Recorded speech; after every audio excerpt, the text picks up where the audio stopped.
Så här får det bli. Vi tog balvagnen. Vi får upp veden från marken så vi slipper markfukten. Så att det kan komma vind under. Kanterna gör att vi kan ha raka höjd på det.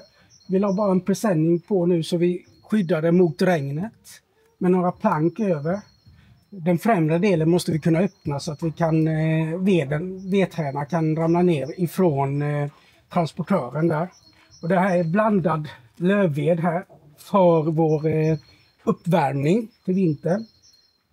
Vi behöver egentligen fylla den här 2 gånger så vi tar nog väck det här och lavar upp det borta vid pannrummet sedan. Men mobila lösningar är ju alltid bra för då kan man flytta så att det inte blir statiskt, att vi bygger fasta strukturer för vi vill göra annat med det här området. Men det här gör ju, en mobil lösning gör att vi inte har låst fast oss utan vi kan ju flytta det här till något annat ställe. Förresten på släpet här borta, här har vi björkved istället.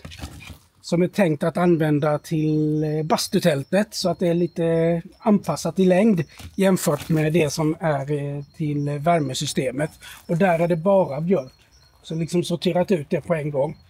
Det kommer att stapla upp på en pall här tror jag sedan med ett litet tak över. Måste vi se till att få massor med björkved så jag kan basta hela nästa vintersäsong också.